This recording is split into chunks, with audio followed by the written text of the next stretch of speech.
All right, guys. Looks like we are live and ready to go. Good morning. Welcome to the live stream where we first review the watch list and we trade the market open every day. Happy Monday, everyone. Today is, what is it? The 6th of April. Got to make sure I say this all right. It's 9:15 a.m. Eastern Standard Time. We got another 15 minutes before the market opens at 9:30. We'll wrap up the stream usually within 90 minutes between 10:30 and 11. Check out the video description below for some FAQs and let's dive into it. Good morning, everyone. Paul, Shane, Proud Dad, Mina. I hope I'm always saying that right. Heiko, good morning. Let's quickly go to the SPY because this thing is absolutely exploding. And to be honest, I ran the scanners this morning and I'm a little bit overwhelmed. I'm not totally sure what the lead gapper is going to be. So let's dive into that right after we check out the SPY, which is up about almost 5%. Pre-market. So we closed here at 248.19. 248.19. Wait, that, 1 second here. That can't be true. 1 second. We actually closed. Yeah, okay. Yeah, roughly around there. Anyway, we are now at 58. So we ran all the way up here. Let me quickly zoom out a little bit. 48 is roughly in this area. So now we're right around here. So about 4%. Looking pretty strong. That's a pretty strong open. And let me quickly just go to the charts and then quickly see here what's been going on with some of the indexes. So SPY is the futures for the SPX index. We got the Dow Jones here. So we had a big bounce and now we had a pullback and it looks like we're going to have a bit of a green day today. The SPX, you can kind of see these charts always take a little bit longer to load, I've noticed. Here we go. Big bounce off the 2,200 and then quickly throw in the NASDAQ. Morning, Keith. You know, Friday, I keep wanting to say yesterday, but Friday was a pretty slow day. I think CEI was kind of the winner. We were kind of, or at least I was over fixated with eCore, which actually ended up working pretty good. And then CAPR, second lead gapper, didn't really do anything. So let's quickly just kind of show these a little bit. Extended hours, they all kind of flatlined. There isn't really too much activity going on any one of them, extended hours. So let's see here, CEI.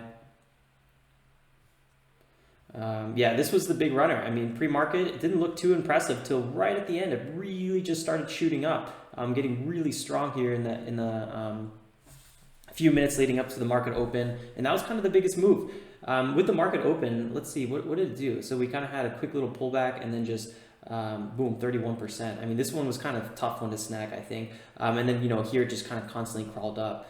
I was constantly worried about these big fake outs it was having. I didn't like the long-term chart. I don't know. It wasn't really the play for me, so I kind of skipped it. eCore, now it's just totally dead. eCore, let's see what this one's doing. This one also pre-market kind of just flatlined a little bit.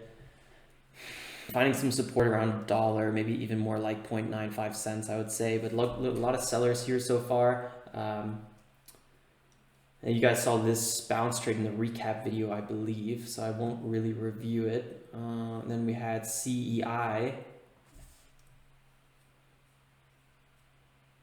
John, do you think SPY could pass 265? I don't see why not. That would be kind of a big day. But I suppose it's possible. But I don't really worry too much about what the overall market may do. SLGG, I'll take a look at that one as well. Morning, Satoshi and Boy Claus. All right, let's see here. So CEI, wait, I thought CAPR was loading. 1 second here, CAPR. And this was our second lead gapper from Friday, and this one really didn't do much either. This one just kind of had the nice pre-market, hit that high of 1.5 where there's some big resistance and then just never really made it through and just kind of started selling off. And this is why I always say, be careful when these stocks pull back. They're under VWAP, trading under VWAP. They're not holding their highs. That's usually a gapper that isn't going to have the best run.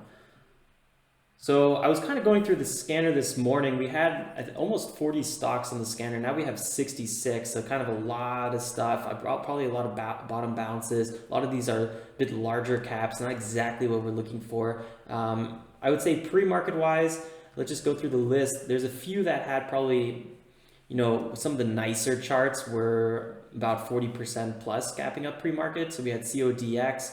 The thing I didn't like about CODX is the fact that just, you know, it's a former runner already twice, big moves, and I don't know. I feel like it's a bit overextended. It was, what was it recent? It was at 69 cents, then it hit $21. I mean, obviously a beautiful move. I don't know.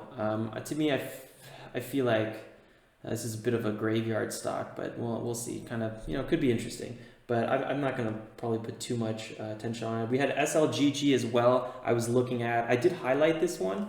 I just didn't really like this big time resistance at around $4. You can see it here. We tried to break above this area. We had kind of a fake out twice, and now we're kind of pulling back here. Kind of pull back 18%. Not the worst pullback. I think, you know, this could be a big, you know, potential green day. We'll see how this one opens up. I do have an alert here if we go over $4. I don't remember seeing a catalyst as well, and I think that's something else that was putting me a little bit on edge with SLGG, just the fact that it lacked a catalyst.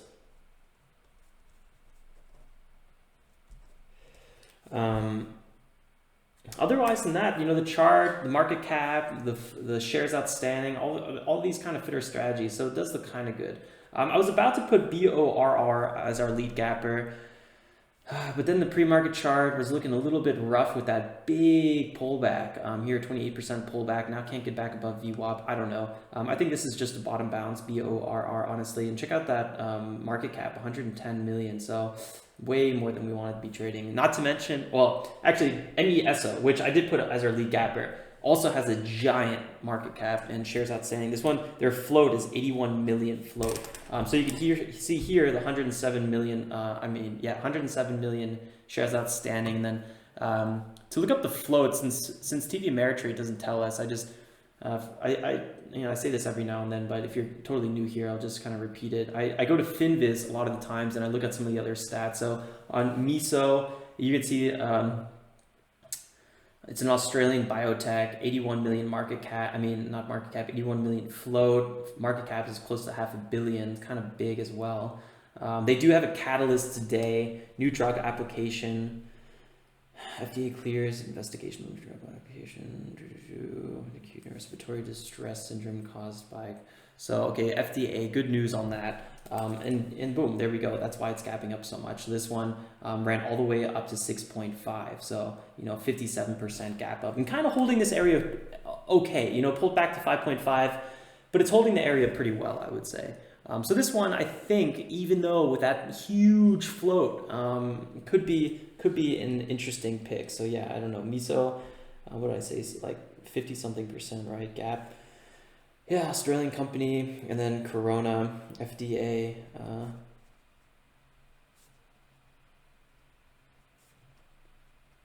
Corona symptom treatment, FDA investigation kind of comes to an end. So I don't know, this could be an interesting one. We'll see. I'll keep a close eye on this one. And then we had, which I found pretty interesting as well, DGLY. This one fit a little bit better. I didn't like the pre-market chart, so it's a little tough.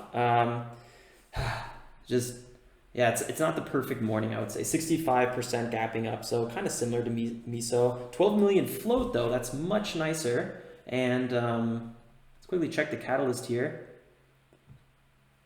Oh, it looks like we even had a trade on this one not too long ago for 3% win, not nothing too crazy. Got to remember, you know, muscle memory on a lot of these stocks. So these looks like a lot of failed first spikes. Here we had a several day runner. So this one looks pretty good over here, but a lot of these, especially in the recent, just, you know, big spike ups, but then kind of get crushed, especially this one. This was really not okay here with DGLY. So yeah, big resistance at 125, and then maybe one again 175. So 125 we basically touched and just pulled back from there. It's about 23% pullback. Again, with the news on this one, this is a US tech company, Technical Instruments as well.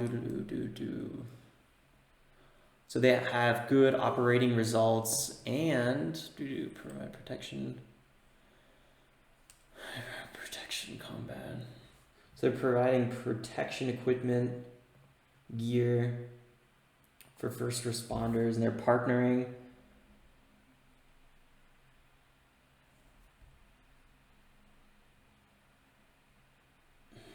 Okay, partnership as well, that's always good.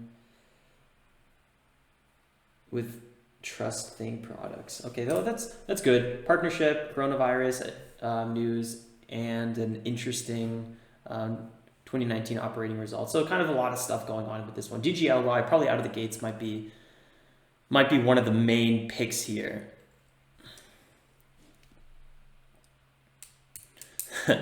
Good luck with that, Satoshi. I hope you get it. Let us know if you do. Get rid of the PTD rule.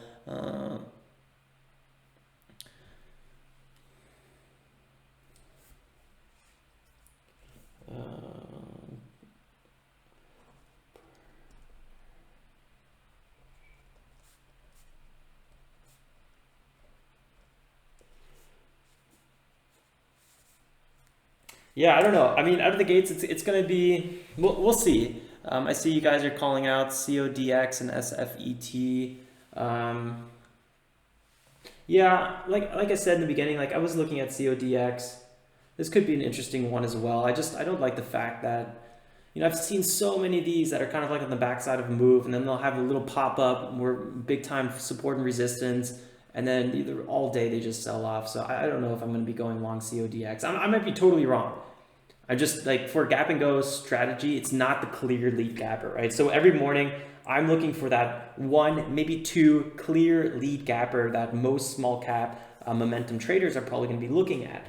So we get these really nice follow throughs on these breakouts, and I just don't think CODX fits that. Might be a great investment, it might be a great swing trade, yada yada. But for this specific strategy, I don't know. Doesn't look like it. SLGG. Let's check it out again. Yeah, I mean, again, I have an alert here at 410, 409. So if we break higher, this could be a really good pick. BORR, I don't know. I probably won't be trading this one. I think it's a bit of a bounce.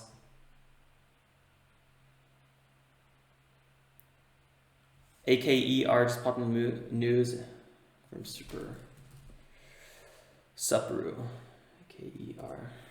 I always want to say super when I see your name. And I remember we decided it was Supru. Wow, yeah, what is this thing going? What is going on here? This thing is just absolutely rocketed, 86%. AKER was a former runner, former lead gapper that we actually had on our watch list. I'm gonna go actually ahead and add this one to our watch list. What's the catalyst behind this thing? Let's see here. Development coronavirus vaccine candidates. Obtain clones of all three selected antigens. Okay, that's pretty big news for sure. Not to mention the market cap and the float are really, really perfect. Having huge spreads right now. This one could be interesting out of the gates. 3.4 to $4, big time resistance. And then I mean, this one definitely has room to run. So definitely a good call, Supru. XSPA, let me quickly check it out. XSPA. Why does this sound so familiar?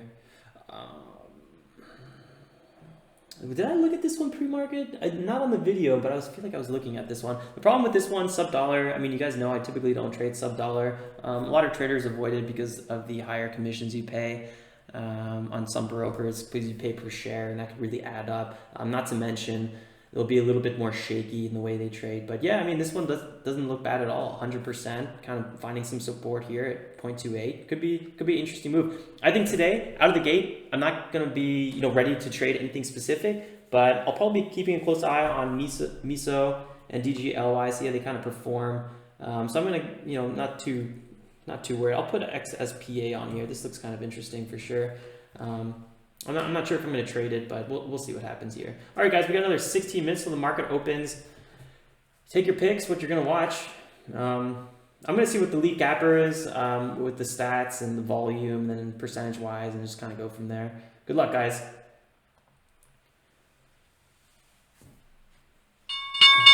MESO, there we go, popping up. Finally, we saw the activity I was waiting for. And this is, remember, this is a large float, so this is kind of a big move here out of the gates with this one. 10% right away. Bell ringing. Big resistance here, guys, big resistance. But if we kind of consolidate in this area, you know, especially around 5.5, this thing could really, really, really rip.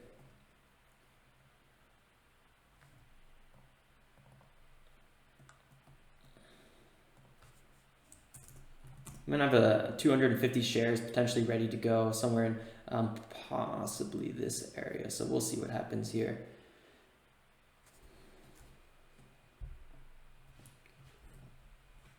A lot of news just kind of came out about this one. Just remember that float is very, very high on this one. All right. It didn't get halted or anything like that. Just really stopped moving, huh, for a second. Kind of pulling back right now. Let me just see what the scanner's pulling up here. So on our list, CODX, AKER, MESO, XSPA actually performing pretty well.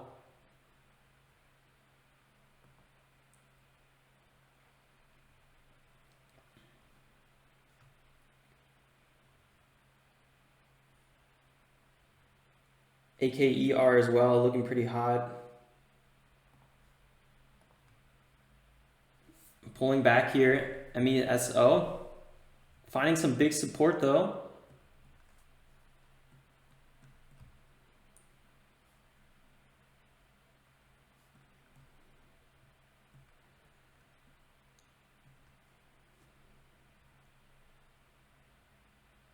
Five, 7.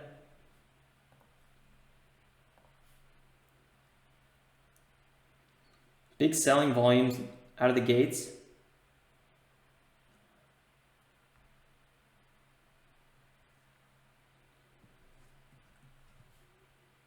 MESO doesn't have that much volume as I would probably like. AKER, CODX, looking a little bit better actually. I like this move on AKER. Good call out on that one. 28%. This is definitely probably the lead gapper. Just wasn't on my scanner. It was on my scanner, but I checked, popped up too late. Big resistance in this area, but maybe a pullback to 3.5. That's kind of what we might be seeing here. MESO still pulling back as well. Check out that float, 2.7 million. Markets are all very, very green.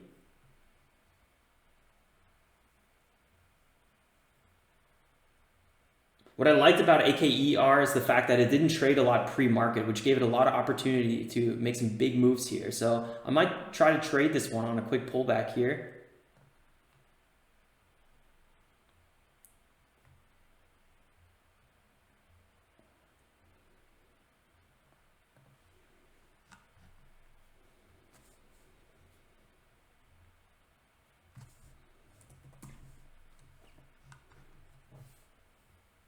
$3.5 was a clear breakout zone.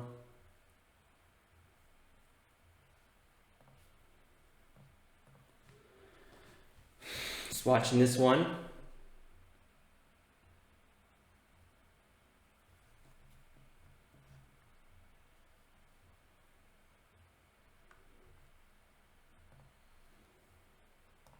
Potential entry at 53.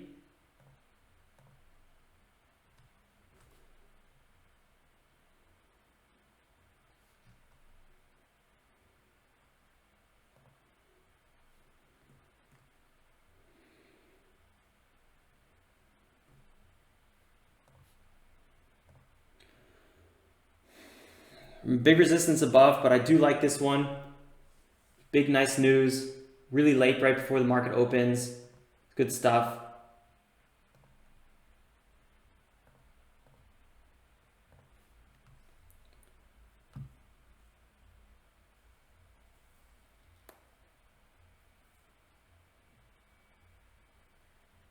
MESO to 5.6.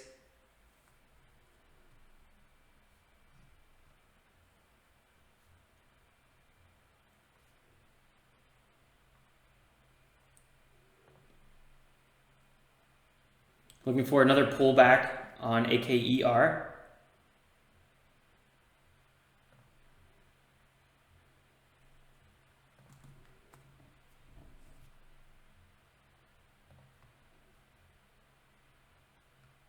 Here we go.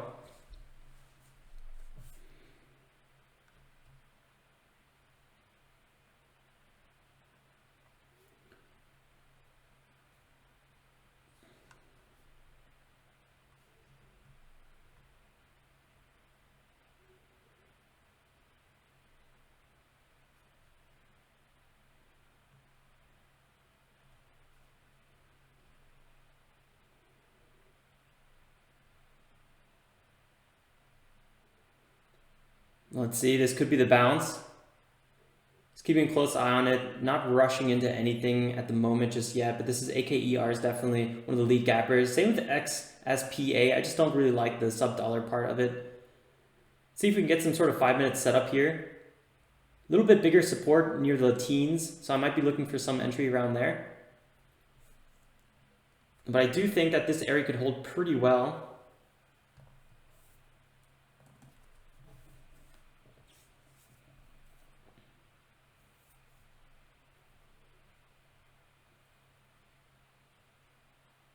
Just had a really big move really quick, so sometimes these take a little bit longer to kind of come to fruition. So I'm just gonna give it a little bit more time.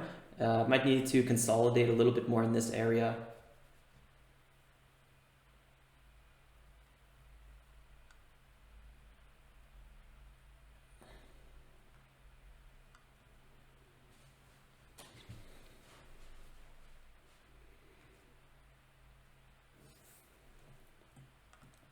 Not really sure if we're going to get a pullback down here, but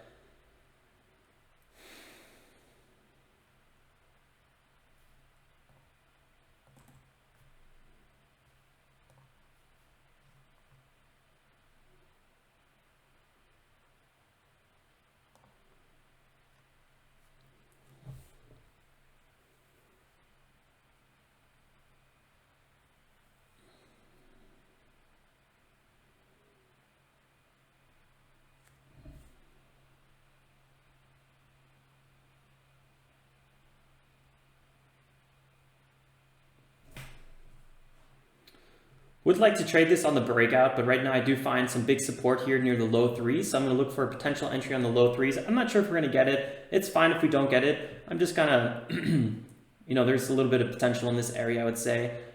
We are kind of pulling here below VWAP a little bit. So I'm looking for actually this area to hold and then start moving back to the upside. And I would like to trade this, especially on a break past $4. I think that could be one of the better breaks on AKER. So that's what I'm looking for. Are we going to get it? I'm not sure. Is this just a one-time little spike right here? Could be. So I'm being a little bit cautious.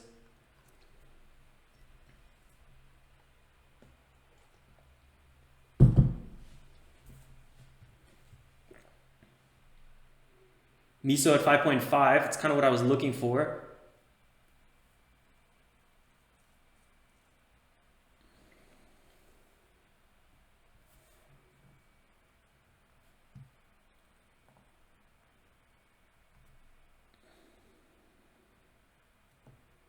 Having a bit of aggressive pullback, kind of had a failed breakout here, so something to be a little bit cautious about. Most of the volume is just selling volume so far. Kind of a little disappointing lead gapper, I would say.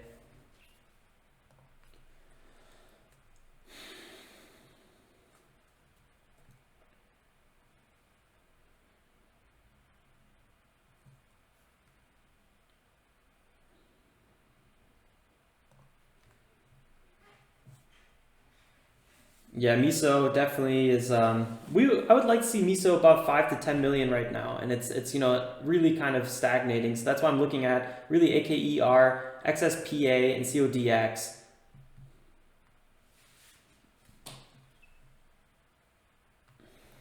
Looks like this area. Whoop! I almost had a hiccup right in the middle of my speech. AKER in this area, it looks like it found some support on the 15-minute moving average. So I'm going to keep a close eye on this one. Maybe it didn't, I don't know, but we'll see.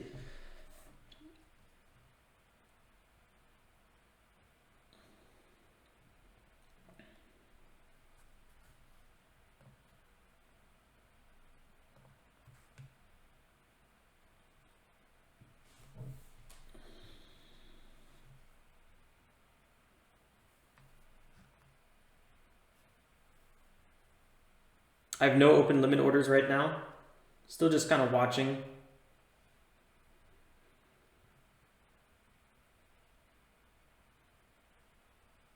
A lot of dip buyers here in this area.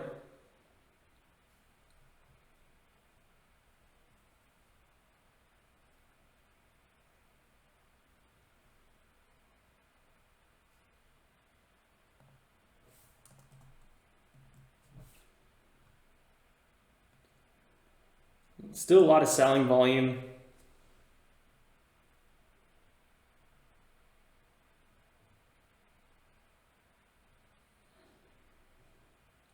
Maybe we'll be able to identify a reversal on this one. 310, definitely a big time support so far.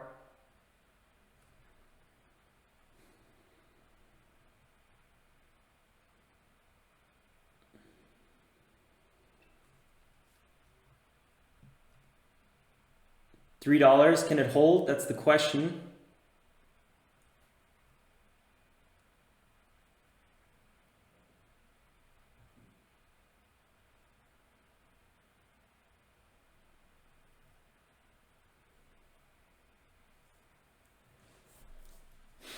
Remove my limit order because I'd rather buy into a reversal and not just wait for a blind drop. Sometimes you get halted into or something like that. So I'd rather see some sort of nice reversal taking place.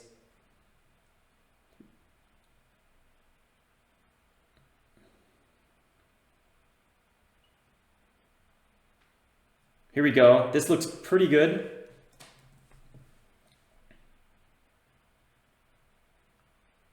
Nice, that's what I like to see. Moving back up, so we found support. This is looking pretty healthy.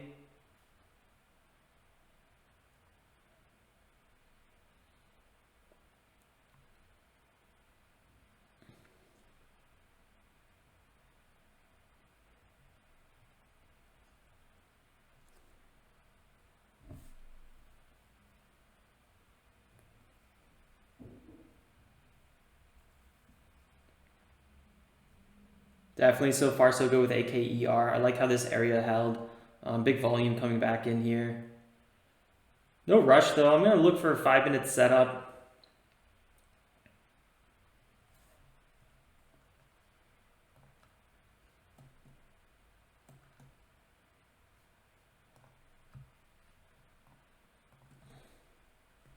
MESO really pulling back here. I was nervous about MESO just doing that. So yeah, kind of watched out a little bit. CODX kind of having a lot of issues as well. I was really kind of nervous about this 11 area kind of being big resistance, but I mean 10% move, not too bad. I think AKER though is a little bit more interesting. Really nice volume coming in.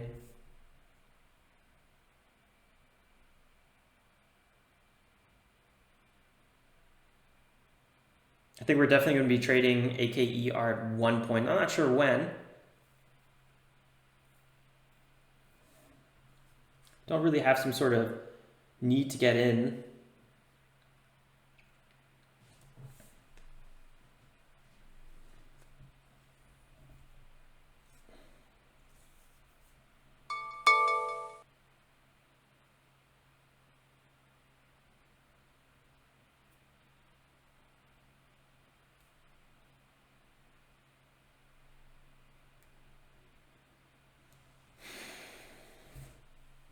This could have been a nice little dip buy if I left my order here, but again, you don't really know when these moves are over or not, and I would rather see a little bit more signs of confirmation in here.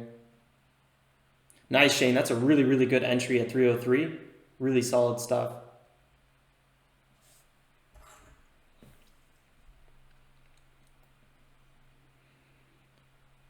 I had a bit of a doji on that one, that last red candle.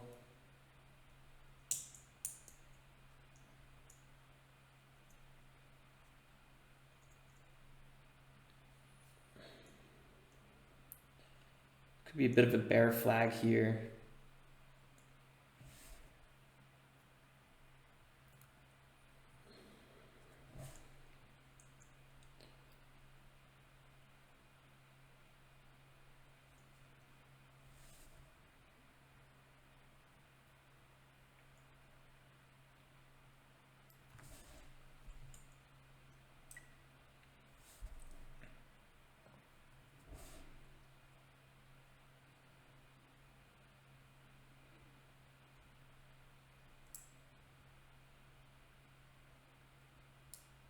And it looks like we're actually going to be potentially breaking higher here. This looks pretty good for AKER.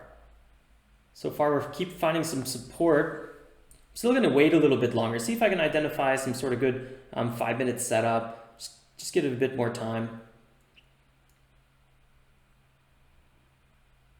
I do like what I'm seeing overall, though.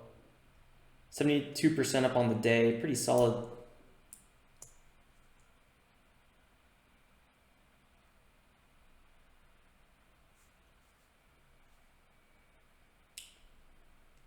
I definitely missed the first entry. This could have been a good little dip buy bounce trade. I don't think I would probably be still holding it, knowing myself. But that definitely would have been a good little bounce trade, and totally kind of makes sense in hindsight. So I was probably a little bit too cautious on that one. Let's see what happens here.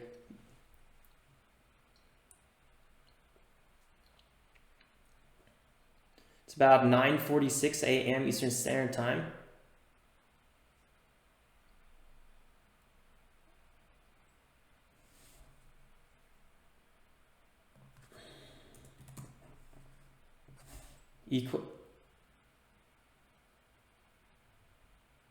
AKER is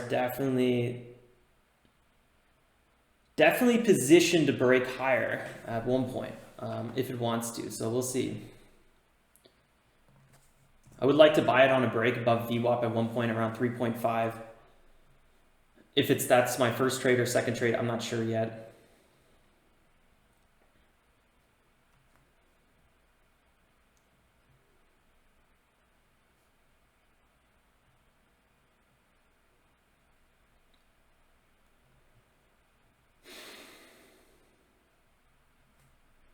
Trying to retest the low.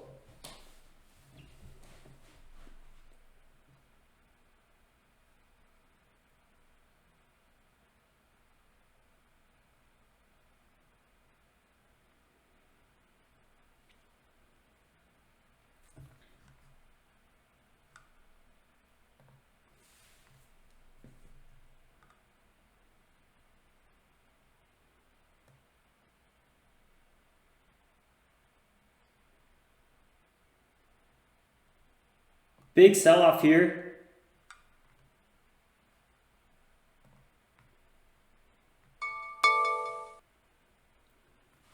Instantly popping back above 3.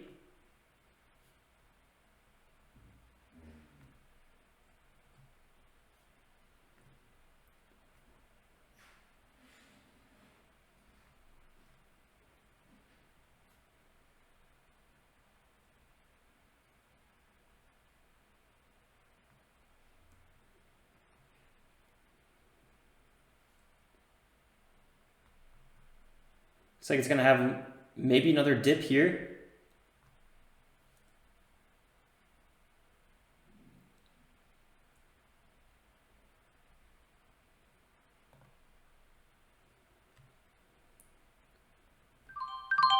Got an entry at 91. Several times we had support kind of come in this area.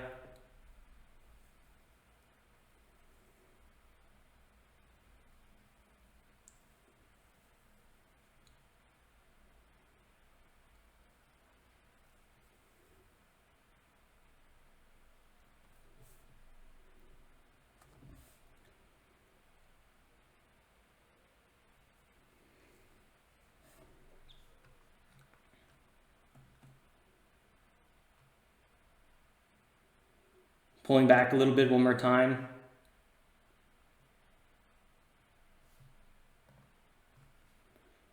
So $3 I would definitely argue is big time support, but you never know. Gotta keep a close eye on this one. Looks like it's still pulling back here a little bit.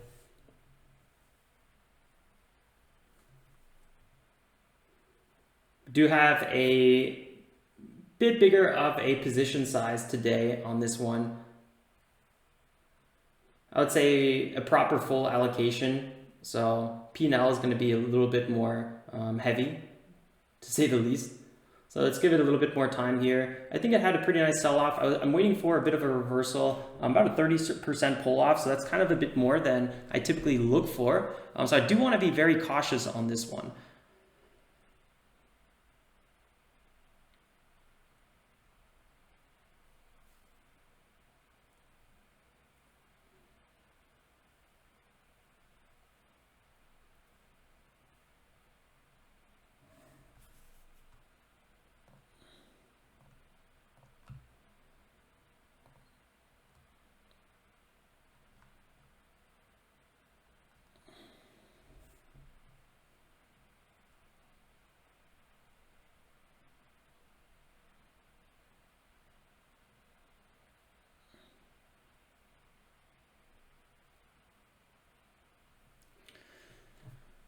A lot of selling volume on this still. I'm a little bit weary. Doesn't look like the selling volume has really slowed down. If anything, the selling volume has kind of picked up a little bit here. So again, I'm still trying to be a little bit cautious with this one. You know, I do think it has potential. It's now 9:51 a.m. This is typically a time I'm still looking for things to pull back. So I don't know how long I'm going to hold this for. I might be cutting this position soon here, but just kind of, you know, being a little bit cautious.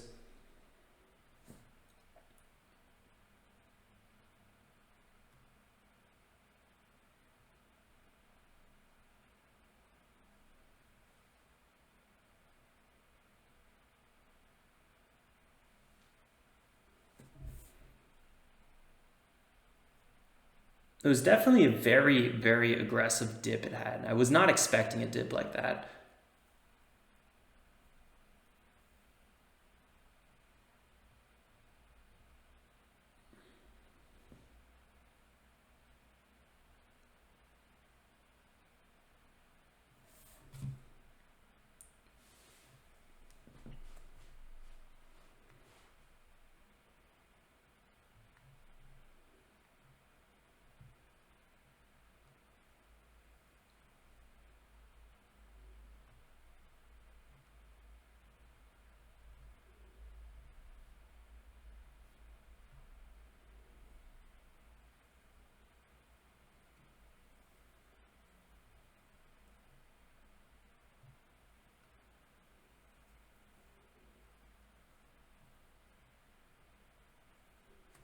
(9:53 a.m. Eastern Standard Time).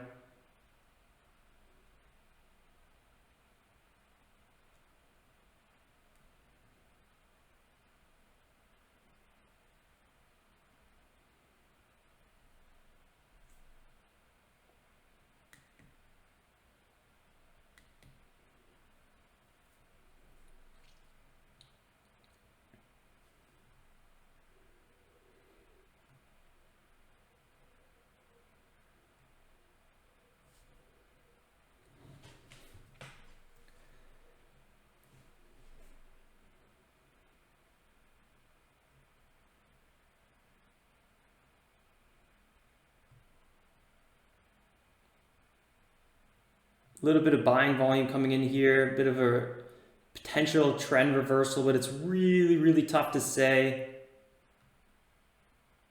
Still just so many sellers on this one.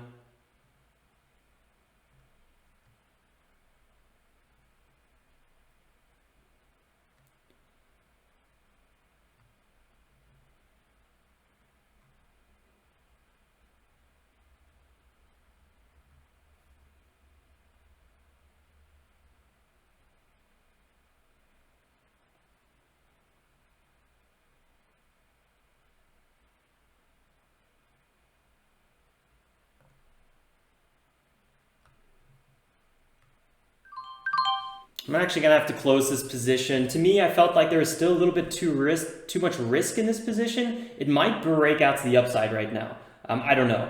I took about a 2.5% loss on this one. I could have closed out probably for a small profit, but what I saw on this one is another potential flash crash down. So I was like, you know what? I'm just gonna kind of let this one go. I don't need to be in a position longer than I was expecting. I was expecting a bounce here. We didn't really get it. We kind of consolidated in this area. I was again kind of expecting a break higher in this area. Again, we didn't get it. So I'm kind of at this point holding longer than I should be holding for. And that was a big deciding factor of why I got out of that trade. I don't know. It was a shaky trade. I mean, I'm only right about 60. I got to check again my stats, but around 60%, give or take a percent. And you know that basically means I'm going to be wrong 4 out of every 10 trades, give or take, and that's totally fine. Being wrong with trading is part of the game. So let's see what happens here. There's a good chance it's going to break above, you know, and then hopefully don't get too much FOMO or something like that. But let's see what happens. It looks like there's a lot of buyers on this one, but I'm gonna be a little bit more cautious. Sometimes I feel like around 10 o'clock, 10:05, sometimes these bottoms get put in, and sometimes I like to wait for these bottoms to get put in a little bit more. But it looks like I was probably wrong on this one. 980, 98. Yeah, okay, now it's popping up. So this is, yeah, what are you gonna do? Looks like I just sold I held through a lot of stuff and then I sold just a little bit too early, but that kind of happens sometimes. I did like kind of this potential reversal here. You know, we have this 5-minute pullback, we have a bit of a doji candle, and then we're popping up on the other side. That's kind of what I was waiting for. But I was a little bit nervous that the selling volume was so great here and that we're just gonna have another big rejection. So that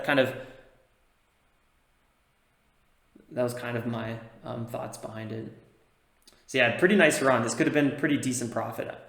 I'm not sure how long I'd be holding it. I'd probably be holding this one to VWAP, and then I would be looking for a second trade, right? I'd be looking for a second entry. So yeah.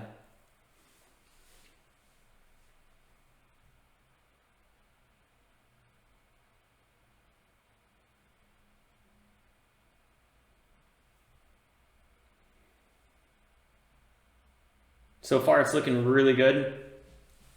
I'm still waiting for a potential secondary entry on here. I don't know where it's going to be, and I don't know, maybe AKER is just going to go down the rest of the day. Maybe it's just going to totally sell off, because that last time it gapped up, it just sold off the rest of the day. You can kind of see it here, spiked up, and then the rest of the day it sold off. So you know, there's a lot of muscle memory in these stocks, and you really, really want to be careful. So you never know when that's going to happen. This bounce so far is looking very healthy though. I'm going to run the scanner, see what else is out there, see if there's anything missing. What do we got here? We got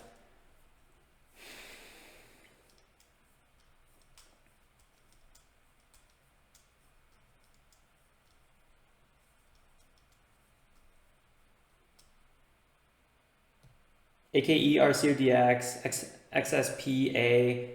So yeah, the two stocks you guys called out in the group, really, really good calls though there. Those are clearly the ones that were the lead gappers. It looks like MESO and DGLY are doing absolutely nothing. So good that we kind of stopped watching them. Although I gotta say, MESO around 5.5, I was really thinking about, like, you know, this could be a really nice entry. This could be probably a red to green move or something like that. It did kind of pull back further though. So I don't know, I probably would have got skunked on that one. Maybe as we pulled back here and then we had a breakout, but I think capturing that trade at the right time, this would have been really tough. Then again, I don't think, you know, it's any more tough than AKER. You know, I think this one was so easy to get on the wrong side of the trade, because here it looks like we're gonna have a nice reversal, and then all of a sudden whack, you know, so you just don't know. Yeah, kind of unfortunate with AKER, since it was a trade we were right on, but we were a little bit too early. I mean, you never know if you're just too early or if it's a total mess, right?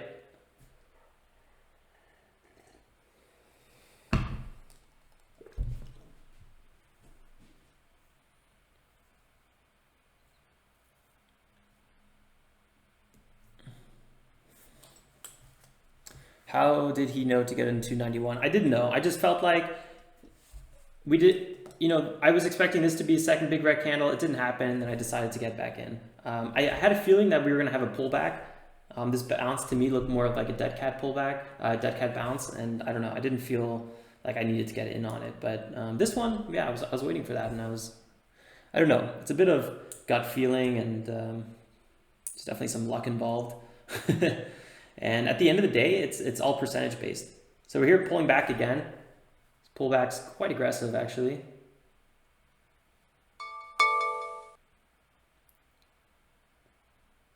$72 was the former low.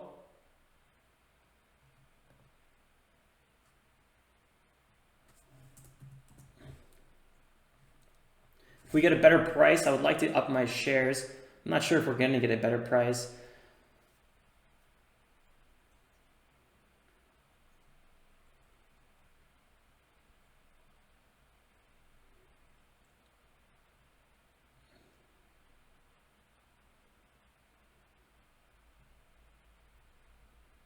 Could be the reversal right here at 87.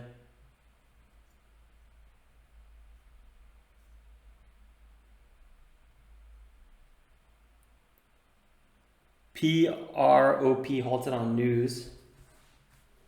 It's good stuff. Nice call.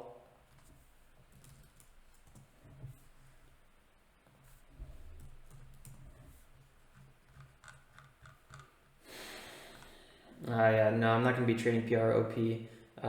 No. That is not the stock we want to be looking at. Here again, AKER is kind of forming it, and with PROP, the reason I'm not looking at it is just because that it's just the spread and the sub dollar is extreme on that one. Volume is very low. Just want to be careful with that one. That's probably the only reason it was halted. 97, 96, kind of having a nice little bounce here. This could be the bounce, but it's about 10.02. I'm probably gonna give it to like 10.05, and then I would like to probably get aggressive again. It's tough to say. I was clearly wrong on this trade once, so I just got to remember that it's a little bit tricky to trade.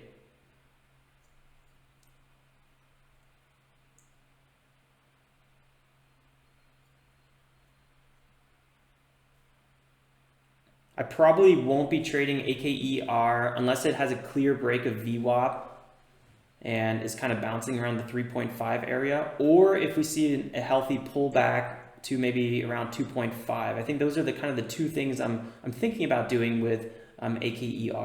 I'm not sure what we're gonna get here. This could be, you know, this could be the break right here.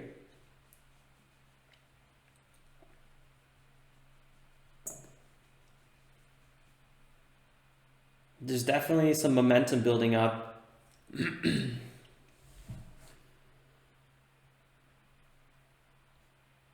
Buying volume is a little bit light, much lighter than I would like.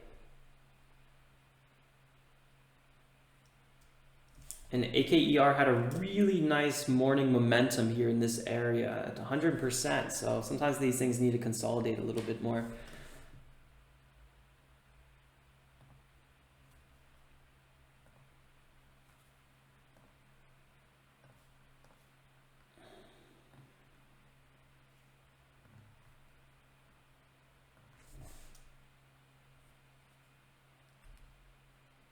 PRPO.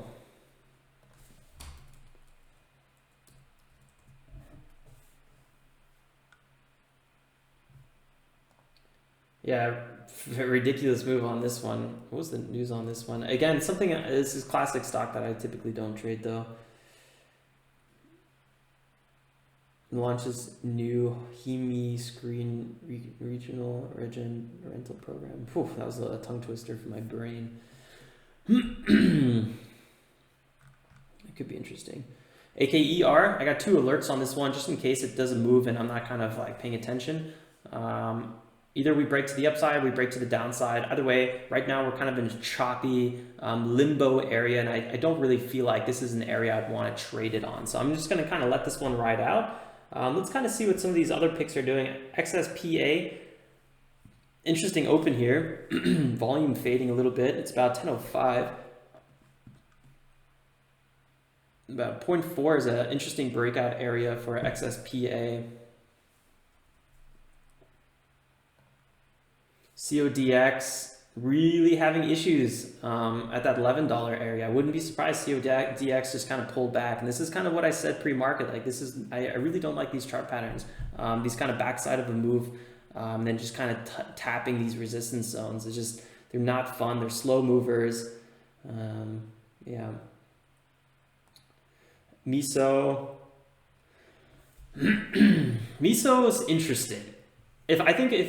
If we were already past the 25K challenge, I would probably do a long at 5.5 with a smaller position size and just kind of like maybe let it ride, because I think there's a good chance it might try to retest 6 or maybe even break above 6. But since I'm limited on my trades, I think I would have to let this one slide. I mean, there's clearly big support at 5.5, but support at 5.5, but there's also clearly big resistance at like 6 and then 6.5. So I don't know. Long-term chart wasn't the nicest. BORR, 44%. sub dollar. You know, I think this could be a good day. Look at that big volume here on this one. This could be just a tremendous bottom bounce for BORR. Could be a great, could even be like a good swing trade or something like that. I don't know. It's hard to say. I have no idea about this company, what they really do. So I'm not going to swing trade it, but if you guys know more about it, I mean, it could be something interesting.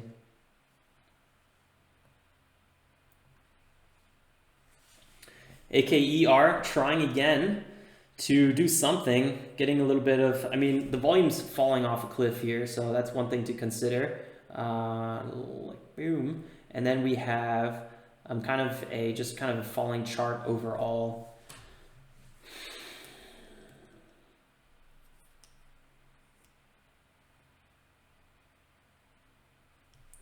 Some of these pullbacks, this one happened 1, 2, 3, 4 candles. It's 18% dip. That's really aggressive. This dip happened in 2 candles, or 2, 3 candles, another 18% dip. So big dippers here.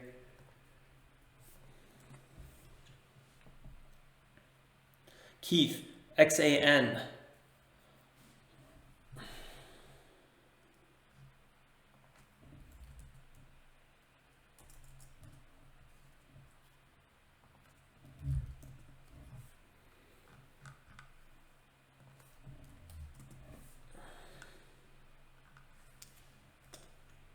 $32 million shares outstanding, $58 million market cap, $2.1 million volume, 70% up on the day.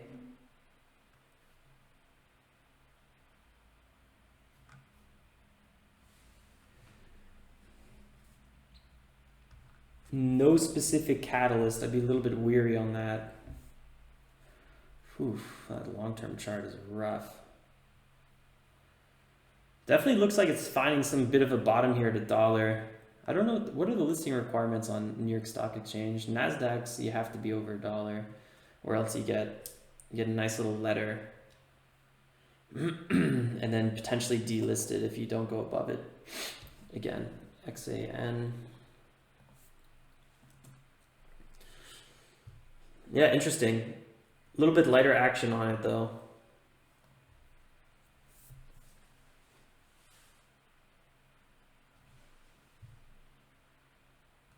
Keeping a close eye on AKER. I think, it probably won't be very long till we have a really nice break on this one.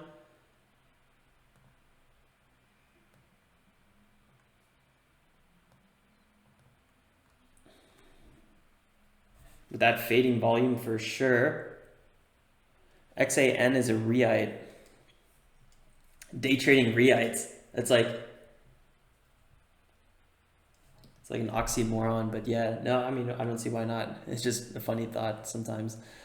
The new TOS update allows you to execute OTC triggers from scan results. Oh, that's really cool. The new TOS update allows you to exclude OTC tickers from scan results from Anthony. That's a pretty cool update. I gotta say though, the amount of OTCs on my scanner based on my filters, which you guys can all get in the video description below, is I almost never have an OTC on my scanner, like maybe like once every 2 weeks. But I mean, if you start including a bit more cheaper stocks under 10 cents, you'll probably get a lot more of those. Nice, AKER finally doing a little bit of exciting movement here. We've been waiting for AKER to do something, break to the downside, break to the upside, who knows, anything. 515 getting chipped away a little bit here. Let's see what happens.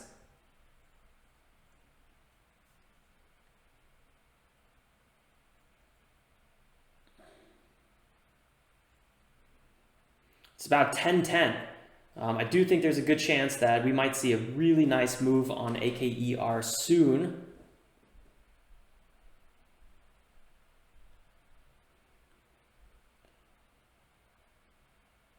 I know, I would definitely love to trade it again. Some big volume coming in here. This is looking pretty healthy. It's a bit of a mix. It's a bit of a battle.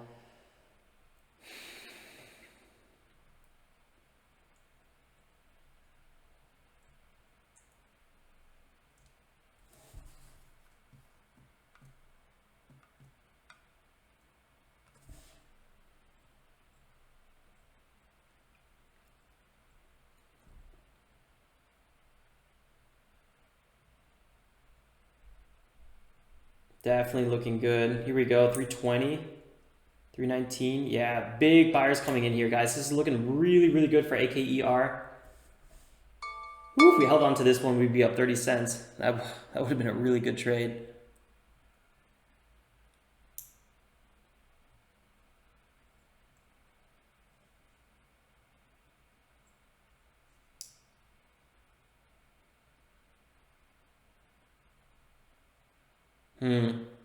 Definitely not without resistance. I gotta say that though.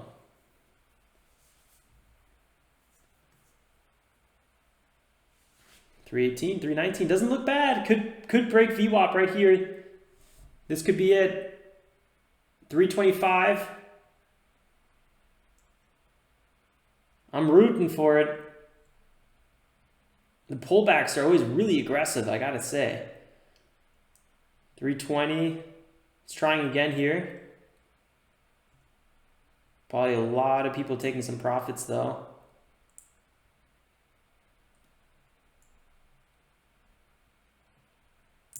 Kind of already had a big run to get here, 17%.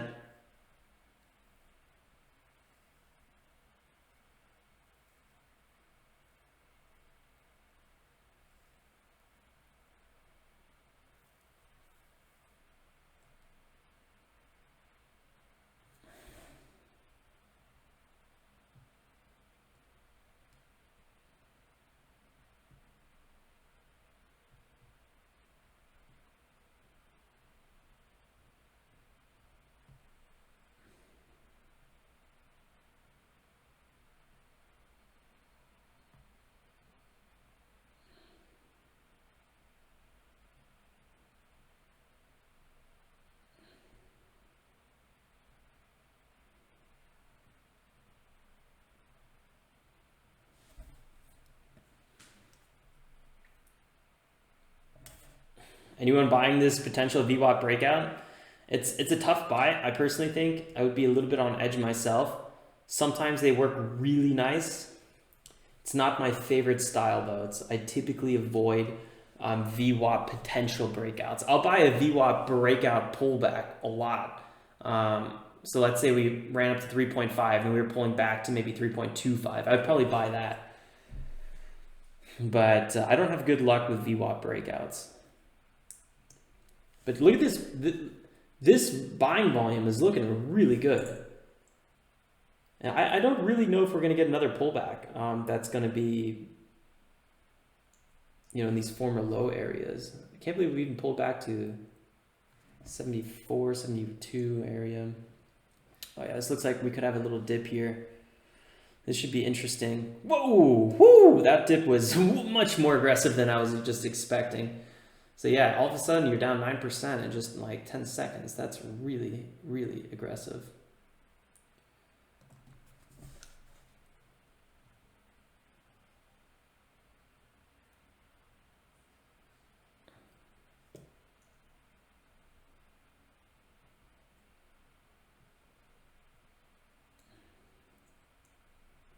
$10.10.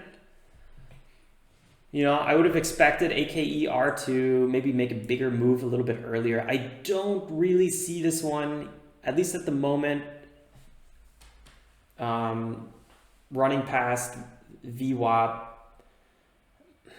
before like 10:30, 11. I don't really see it anymore. That was a pretty big rejection.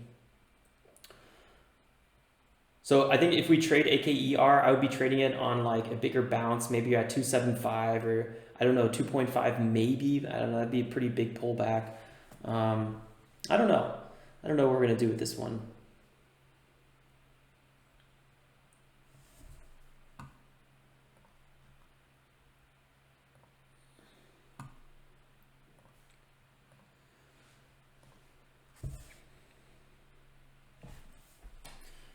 But that pullback was so far quite heavy. I actually think there's a good chance that this might just keep pulling off to like 11, 11:30, 12. And then maybe if it consolidates at 2.5 and it doesn't break below 2.5, maybe then it will have a nice big reversal. I don't know. It's so hard to say. I don't really see us getting a nice big breakout trade at the moment on AKER, which is kind of unfortunate because that's really what I was waiting for. I was really thinking the reversal would happen here. Maybe it was gonna maybe pull back here for a little bit and then have the big reversal. But wow, I wasn't expecting such a slow one.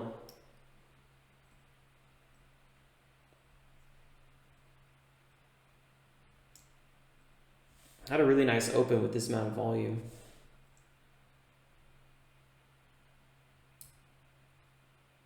So far, we only have one trade in, AKER. We had a little bit of a loss, 2.5% roughly. I would have to calculate that a bit more. Could even be 2%. I had one of our bigger position sizes. Yeah, I think this was almost exactly 2%. Because we were trading pretty close to like $1,500 position size. Okay, pulling back again here.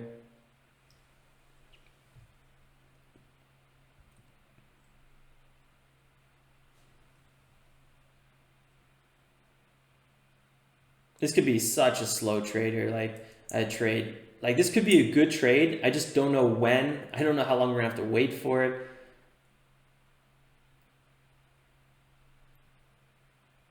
It's a bit unfortunate we didn't get this, timing right, because this dip buy was actually just about perfect. If I waited a little bit longer here, I would have not got shaken out over here, and we would have had maybe a 7.5 entry. That could have been a good 10% trade. That could have been a really, really solid trade.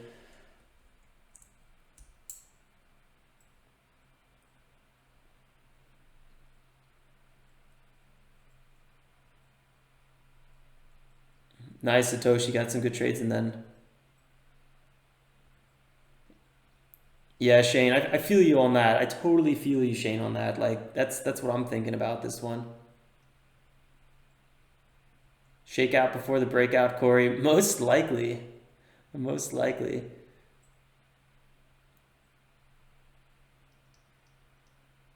Haiku says, I'm going to have to sell a lot of fishing rigs to make up for today.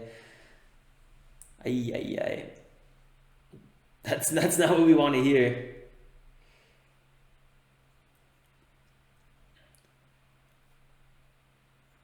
Hopefully Caitlin doesn't get mad at me. She's not going to let you hang out with me anymore. Still making higher lows. Yeah, Corey says it's still making higher lows. 100%. This does not look very good. It might even have a little bit of a lure here. Try to break up 4% or something like that. Try to get some more people on the wrong side of the trade. I don't know. AKER, at the moment, I have no desire to trade it. Sometimes I have this feeling like I want to trade just because I'm on the stream and I want to like get aggressive or something, but that's like the worst reason to enter a trade. Sometimes I feel that. I have that feeling. I'm like, what is this nonsense? It's a horrible idea.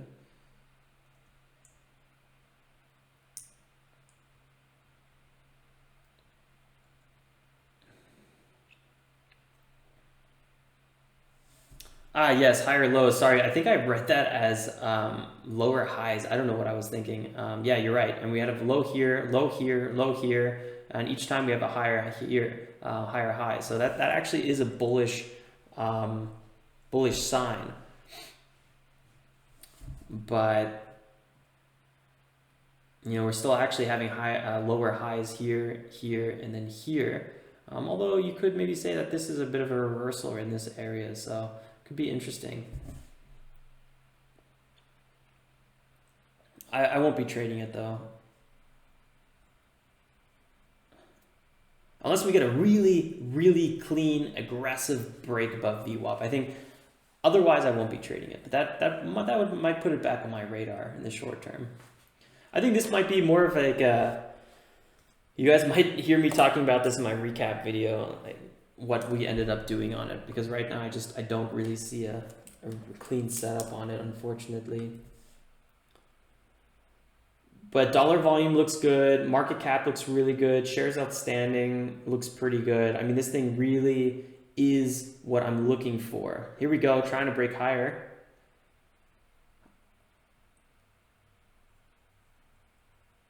I don't see this attempt being anything, to be honest.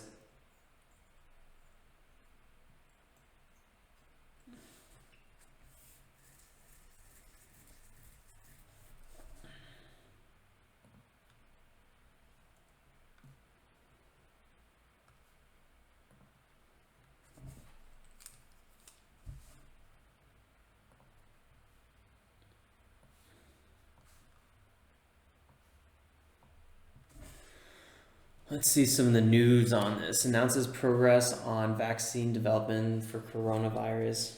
I mean,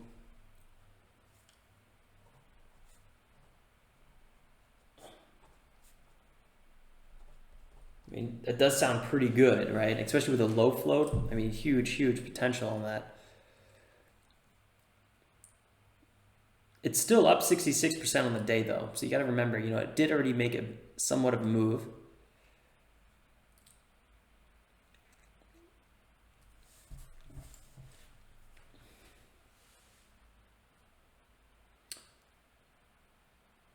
They had a partnership with Prems Biotech.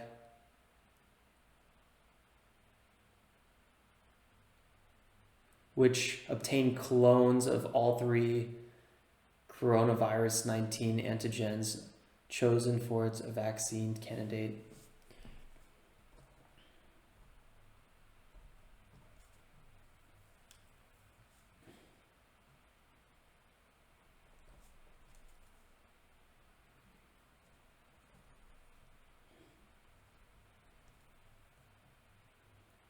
I kind of do feel like this is a bit more of an afternoon play.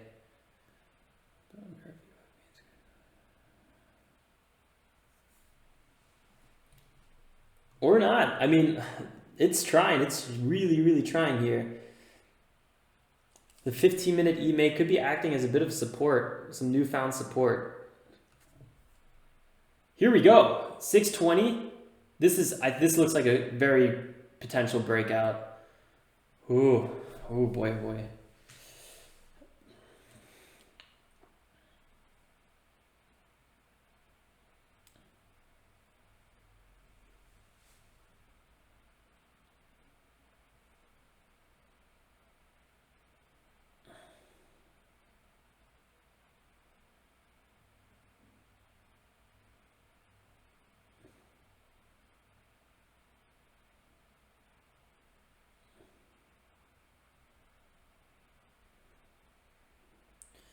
Here we go, guys. This is breaking out.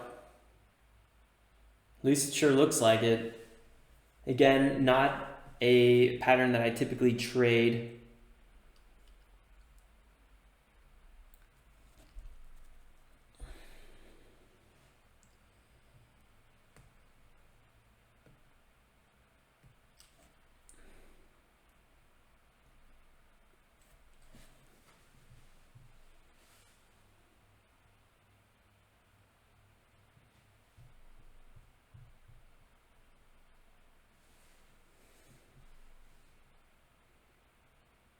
Here we go, guys. 620, 1024. This looks like a break of VWAP right now.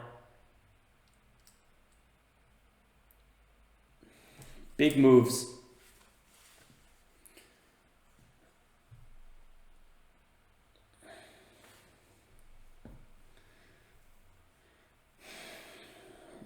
Like I said before, I really don't like these setups. Look how chopped. I would have been probably faked out 10 times on this setup alone. But hey, who knows?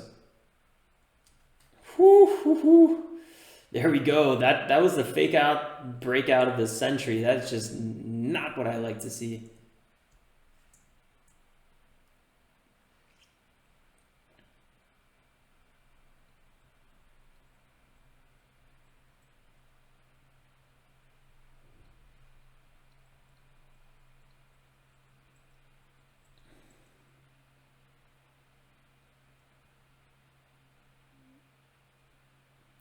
Nice, Heiko. Good recovery on that. No, we both have exactly a $30 loss on AKER.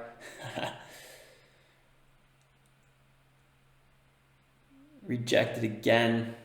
So yeah, most likely AKER, if we do have a big break, you know, above 4, it's probably going to be more on the afternoon side. I don't see it being like around 11 o'clock. I don't really see it being around 12 o'clock, but who knows? I could be totally wrong. I'm just like thinking out loud. These constant like aggressive pullbacks make me extremely nervous to trade this on the upside, on the breakout side. So I'd probably want to see a bit more of an upwards trend and then really making some nice aggressive moves or you know, pullbacks to former supports or something like that. I don't know. This is, to me, this is very choppy.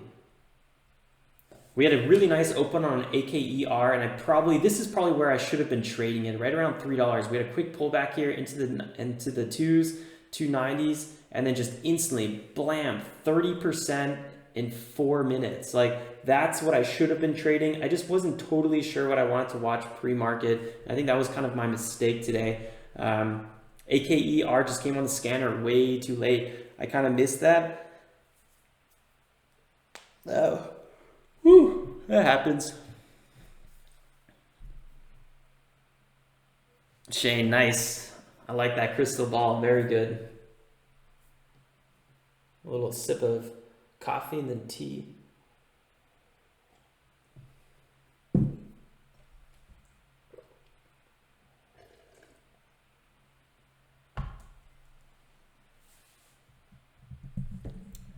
Yeah, for sure, Shafi. I mean, I think scalping AKER could have been really good. Basically, any dip, especially second candle dip, scalps are just, you know, they're screaming potential. It looks like we're about to have a dip right now. This is going to be a fun one to watch.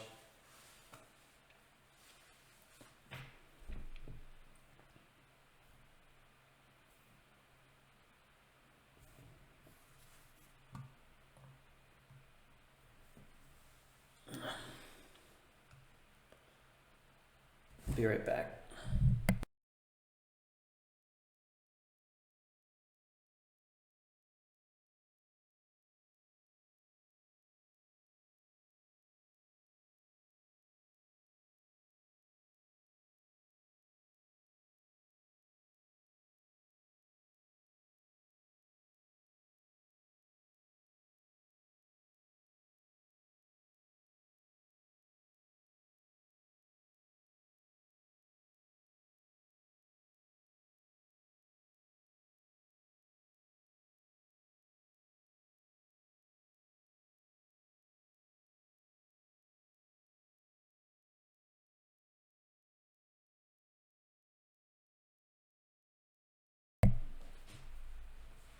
Dude, you know what I was just thinking today? The stream is going really nice. At least I haven't been getting any error messages. I don't know. Maybe it's going horrible. Nope. Stream is healthy. I didn't get one error message yet today. Boom. All right, Corey. Take care, man. Being out of trades, man. I can't wait till we don't have to deal with that anymore.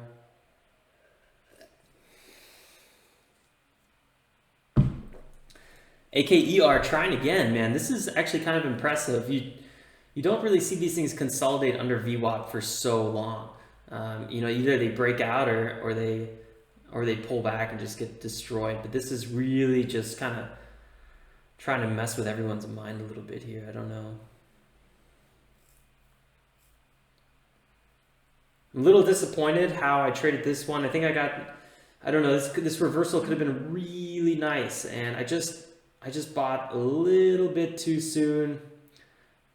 I really think if I waited to the 70s, I would have not got shaken out here. I probably would have actually seen this as a, probably, I don't know, maybe an opportunity to even average in or something like that. Yeah, I think that could have been a really good trade. All right, guys, here we go. Here we're getting a little bit of a pullback again.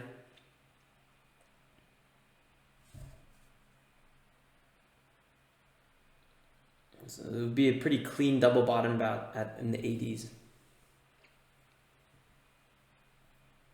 10:30 right now.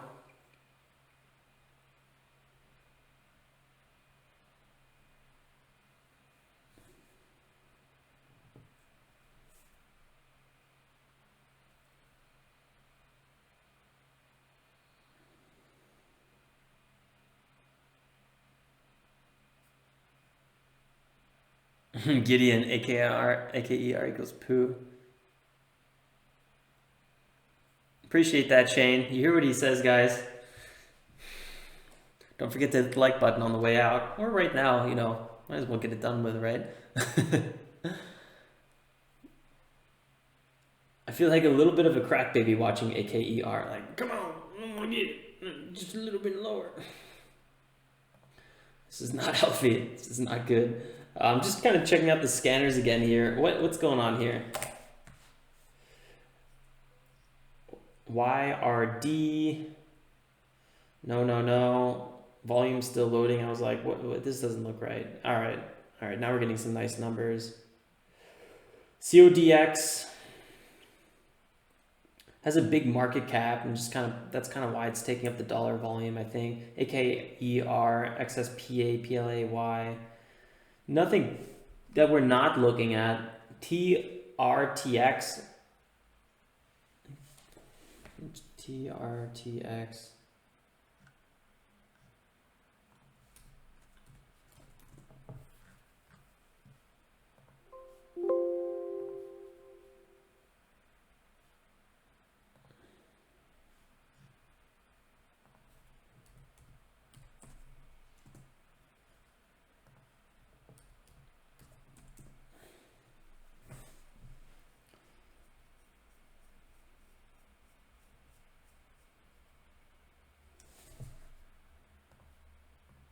Such short-lived runs today. What is that? I mean, I've noticed every time the market is really green, I have a really tough time to trade. I almost like prefer red days in the market. I don't know what it is. TRTX. This one's really dipping for no reason. I don't see any specific news out on a 13% pullback already. Maybe it's about to find some big old support.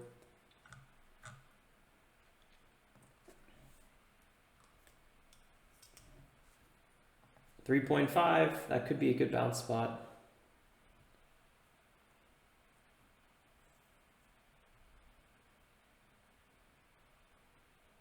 Nice, Heiko. Yeah, I totally agree. That's a really good way to look at it.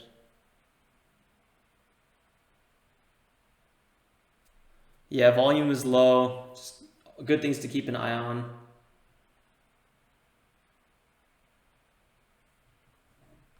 Anyone buying this reversal here? This potential reversal? I'm not.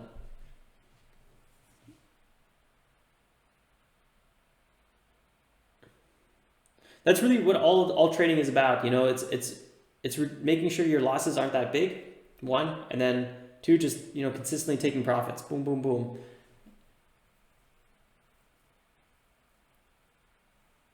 And then as your win-loss ratio gets better and better, that's how you become consistently profitable. Or you get your profit loss ratio good, where you know, let's say your average win is around 5% and your average loss is at 4%. I find that a little bit harder. And then some of the best traders I know, their winning ratios are only at like 67%.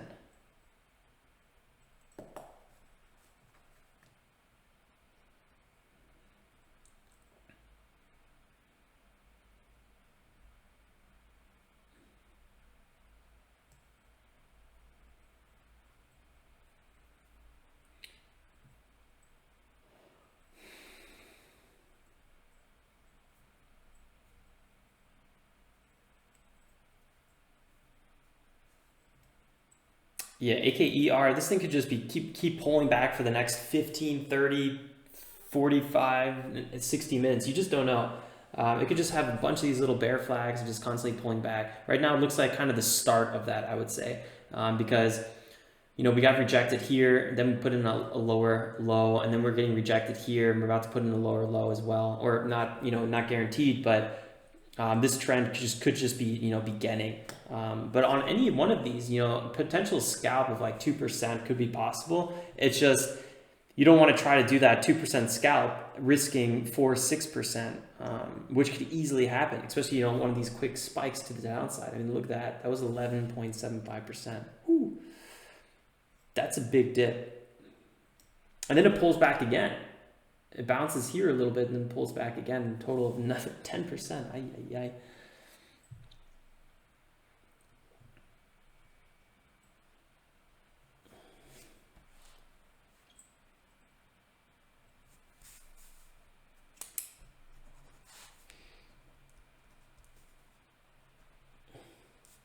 So yeah, big red days and big green days, but specifically big I would say green days in the market always kind of put me off a little bit. I feel like I always get on kind of the wrong side of the trade on them.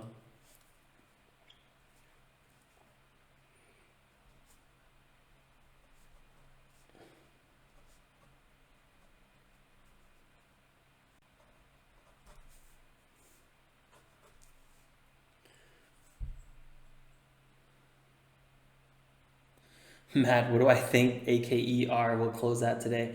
I don't know. That is a thought that doesn't even cross my mind. Um, it's so hard to be, accurate on that, and it doesn't really help, I think, my trading or anything to even make those guesses. I don't know. I think there's a chance that it could hit 5.5, maybe $6-7 because there's big time resistance there. So if we break 4, I think that would be a place of clear support and resistance. If it breaks that, I don't know, maybe it'll go into the double digits. I don't see that. Every now and then, I would say like every maybe 50 to 75 stocks we look at will just explode like that. Maybe a little bit more. I don't know. I don't know the exact percentages. Wow, this sell-off is really aggressive. So this is why it's so dangerous to scalp, because if you're trying to scalp here, you're like, okay, let me buy this, pullback, and then all of a sudden it keeps pulling back and you're down like 5-7%, and then you might be able to close a break even at best, but I don't know. It's a messy road to go down.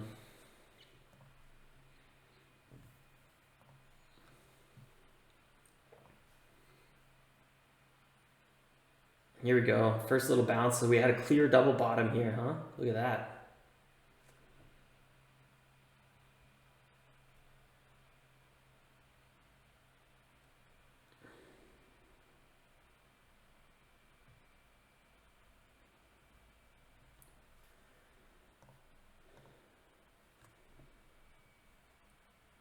Yeah, exactly.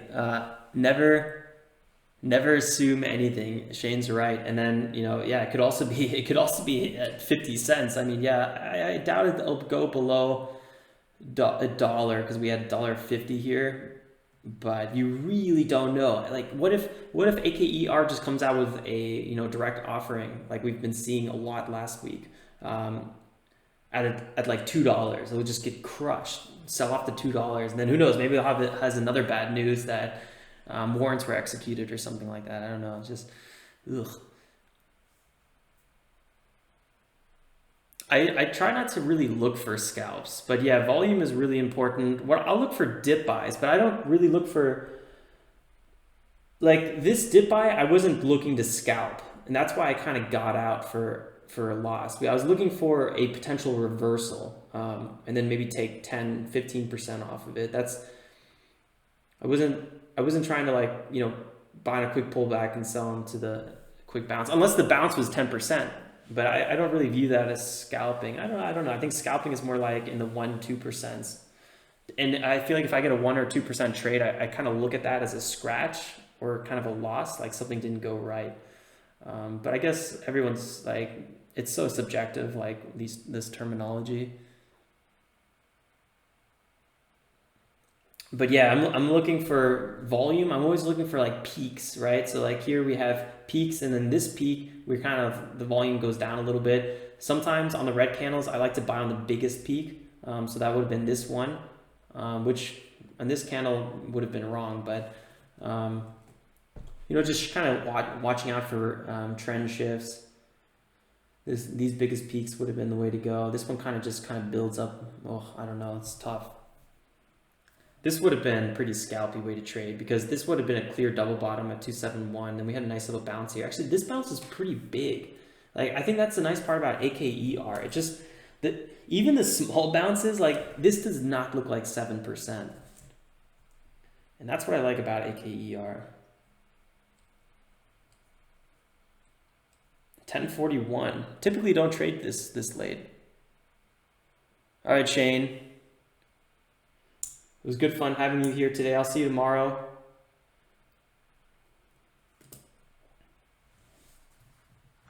Yeah, MESO. I would like to see this one kind of pick up today as well. Really kind of found that good support around 5.5 that we were talking about earlier. This one could be, we log in tomorrow and this one could be at like, who knows, at a really, really nice price. Having some loading issues here, a little bit annoying, I gotta say, it's really annoying. Oh, come on.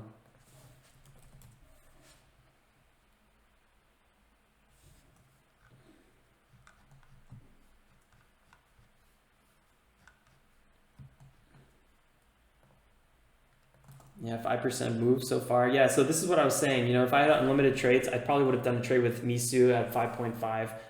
You know, it just looks like big support there. I think there's a good chance it'll retest 6 and then maybe even break 6.5. You don't know, but I gotta say, it did look kind of good. Being limited to trades is always just so stressful because it's like this arbitrary thing that affects your trading that shouldn't affect your trading. I feel like the only thing you should be thinking about is the chart. But if you're thinking about I should hold this a little bit longer because I only have one trade I can make today, like that's a horrible way to go into a trade. So now we're getting a little bit of a pullback here. Yeah, I mean this entry, I would have probably loved to snag this entry, but right now I'm kind of waiting for AKER. I feel like there's a bit bigger risk reward on it. Yeah, so this would have been a really nice entry right here at 571. Now we're breaking out higher.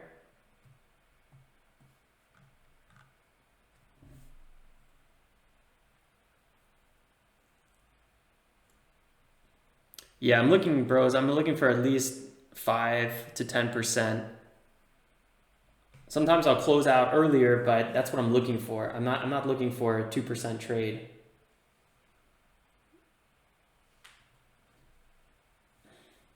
I would be looking for even more, 15, 20%, but those only really work on those big breakouts. They don't work on bounces and dips like that. Like we saw with AKER, this one was running really, really nice. In the morning, 30%, really quick.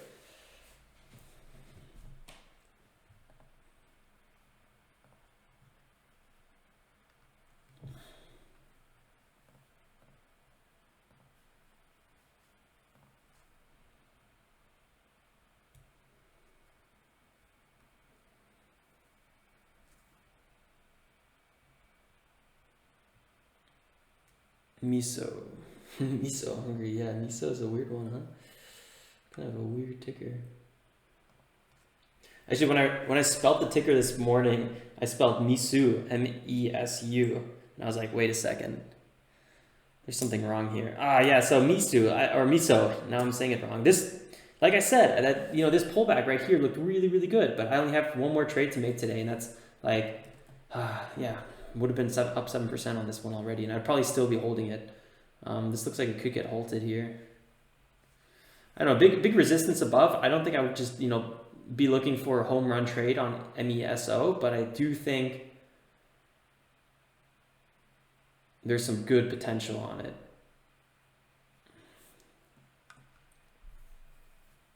Yeah, so we would have bought at 5.5.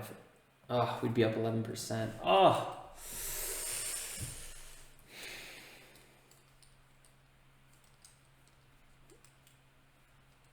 Insane.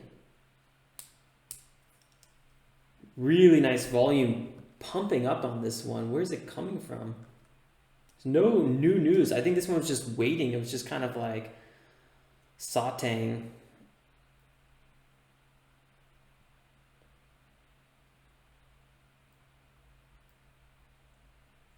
Looks like it might have a bit of a quick pullback here for a potential entry to anyone that missed it.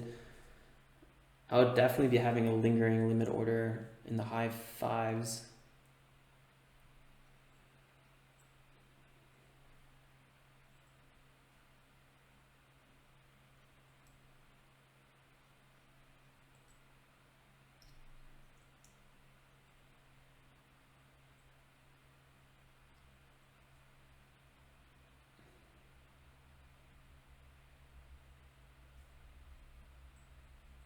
So I had a bit of a double top here so far. I think any sort of pullback to 5.8 or above is totally warranted. And then let's see what kind of reversal we get out of that.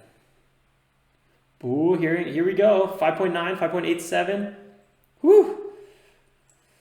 Ooh, sure is tempting to want to enter this thing. I don't like the just general amount of selling volume, but I like this one.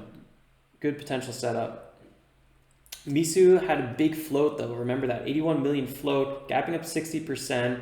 FDA Corona, possible treatment for the syndromes, respiratory syndrome. To me, it's that 81 million float that would put me a little bit on edge. But that's also what gave me confidence on the 5.5 because there's a good chance it wasn't just going to crash or get halted quickly because that float is pretty big. So the downside risk is not as great, but the upside reward is also a bit limited on MESO. DGLY, I missed that one as well. I was not watching DGLY. Had quite a solid little red to green move here. Found some big old support here near 79, then just ripped up 30%. Woo! Really nice little run right here. Good call, Gideon.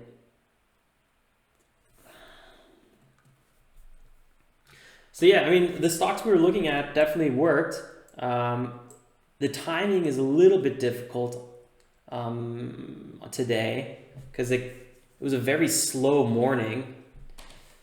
DGLY buying in this consolidation actually would have been really nice because now we have a clear reversal here at about 807. Then we kind of consolidated. Yeah, this would have been a nice entry. Whew! Look at these pullbacks though. Why are they pulling back so aggressively? That's a classic sub-dollar stock. They're just so aggressive on the way they move. Man, and if you had an entry at 0.9, you would have just had like an instant 7% win.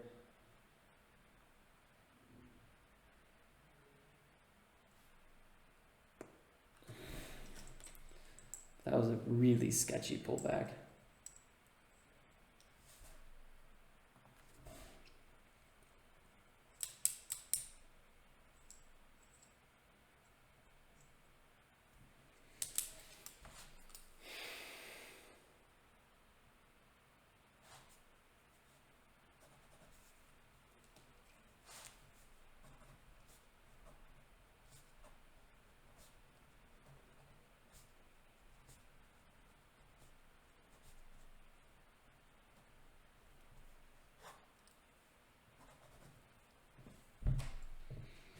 MESO's looking good, guys. We had the nice little pullback to about 5.87 or something like that. Really solid.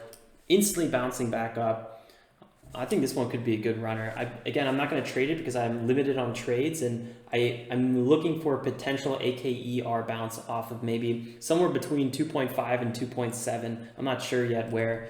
So that's what I'm kind of waiting for.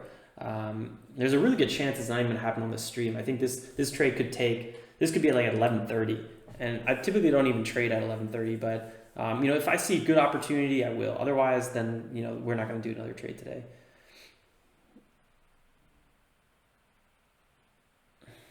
Also, remember, guys, Friday, no trading. It's Good Friday. Markets are closed.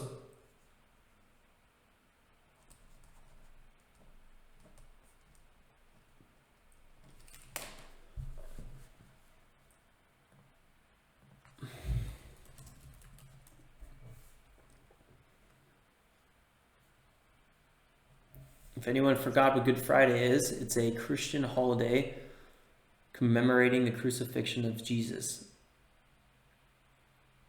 and his death at Calvary.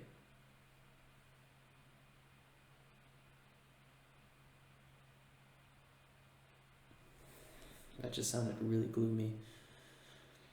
Yeah, so that's Good Friday. Yeah, this Friday the markets are closed. Boom, all day. Geschlossen. Nice, Gideon. That's such a nice dip buy. I love when those work out. I typically close them out really fast, but they are just so nice because it's just like instant, like 5% in the bag, and you're just like blam. Sometimes they don't go the right way. Like I've gotten halted in sometimes doing that. That's really the worst. Hashtag Romans.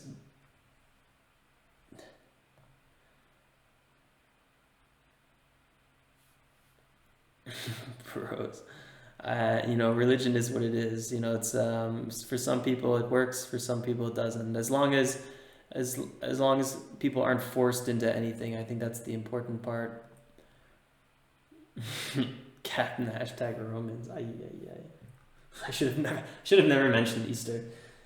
You know what I like? I like to look for eggs when I was a kid in bushes. That's what I like. I think that was good fun.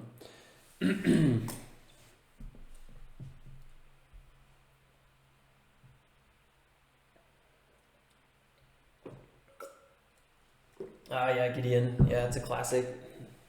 That's a classic. That happens to me a lot too. I'll get a little stubborn. I'll be like, you know what? Next pullback I'm getting in this area. That's kind of how I feel about AKER. This is just going on forever. It's really there's not a lot I can say at this point. Like I said, you know, you don't know, are we going to reach 2.5?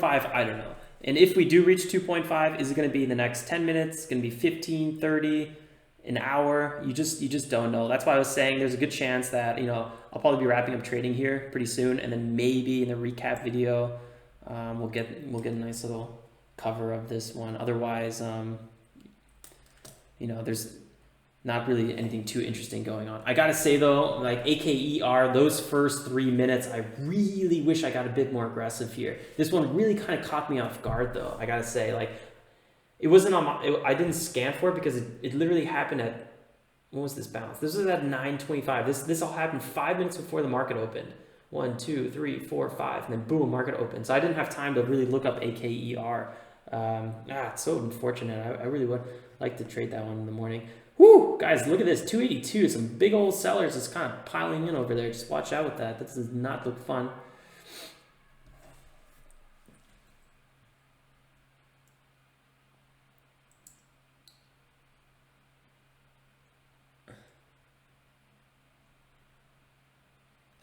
Pros, is that a monster beer? No, it's well, sometimes. It depends on the time of day. I typically don't drink beer when I'm trading though. It's not the best. This is tea, Camilla tea. It's really nice.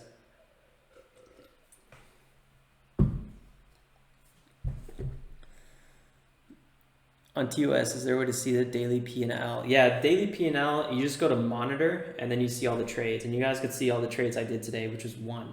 You can see if we canceled it a lot. I should have never canceled this one. No, wait, which one was it? At 313 or 307. This one would have been a 10% winner. So yeah, we did one trade today with AKER. You know, lost 30 bucks. Totally fine. We were down like 75 bucks at one point. That was just about my max stop loss with this position size. And I was like, you know, that was kind of intense. Yeah, but Captain, if I ever don't know if I'm in a trade or not, because TOS sometimes gets really glitchy, I'll check monitor and then I'll see here, like, is my trade open? Is it filled? Is it a working order? So that's kind of like a little way to go around the lagginess.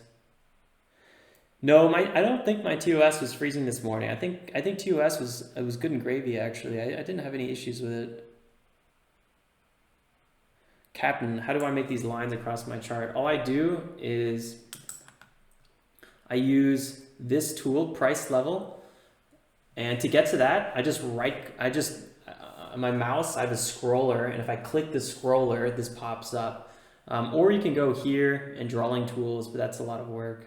And then yeah, you pick the price line tool, this one, price level, and then like let's say we want to map out like this key area at $69. I just double click it, or I click it once and I can move it up and down, but I don't know. And then this also, because my drawings default set, or my drawing set is default, and this drawing set is default down here, this will instantly move that line to this chart. Now it's going to be kind of hard to see this line because, yeah, we're not going to see it, but just know that this line would appear on the daily chart or like the intraday chart as well.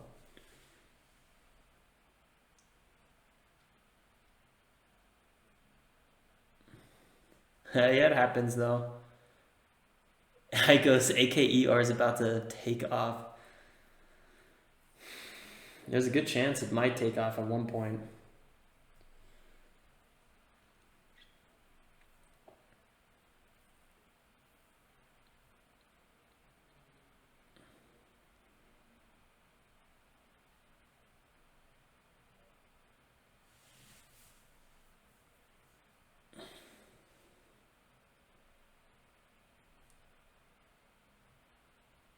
Yep, every day we're just learning a little bit every day. 10:57 a.m. Eastern Standard Time, guys. That's, this is much later than I'm typically streaming. Well, not much, but you know, I'm pretty much done by now. I'll be wrapping up. So let's see, AKER, we might get a dip here. I really don't want to rush it, but if we see a good opportunity, I'm going to get in it, but I don't know. I don't know. I feel like the second I wrap up the stream, the move is going to happen. Or if I keep streaming, it's going to be another 30 minutes from now, or 45, or it's never going to happen. 275, some support here.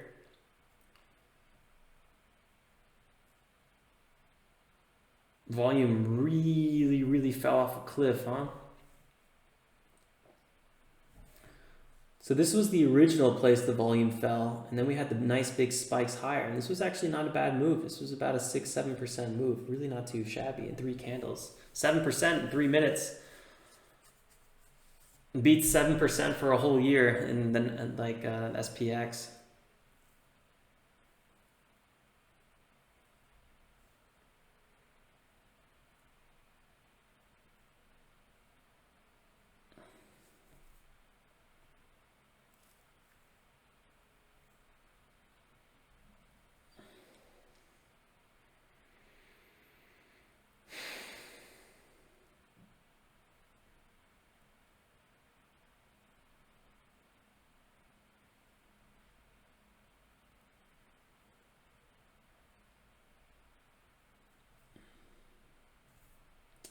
And markets are still looking all really good.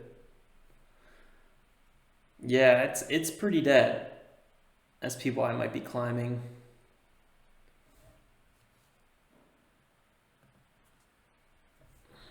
I still have my alert on AKER. MESO pulled back to 5.7.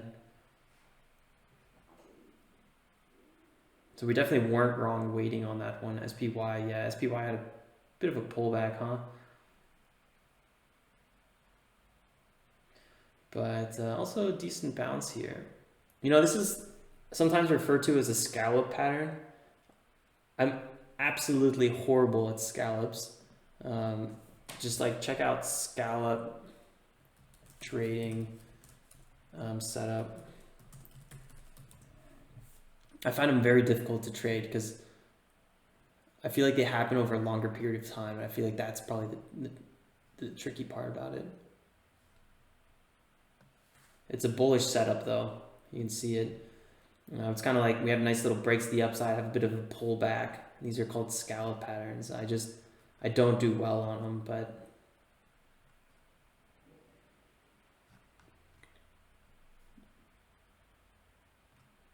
I really say this first one is almost picture perfect, huh? Look at that. It's like really picture perfect. You get a nice little rally here and then pull back.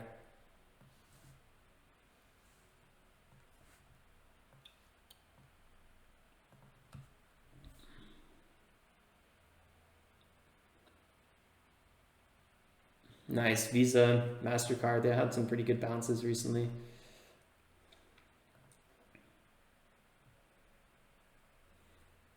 AKER had such a vicious pullback to this area, huh? Small little bounce. Ugh. Yeah. Kind of a tricky day. But at the same time, like kind of clean patterns, just like if you're waiting for these big breakouts to happen and they just don't happen, it makes it very tricky. But at the same time, I gotta say, pretty clean patterns overall. Like,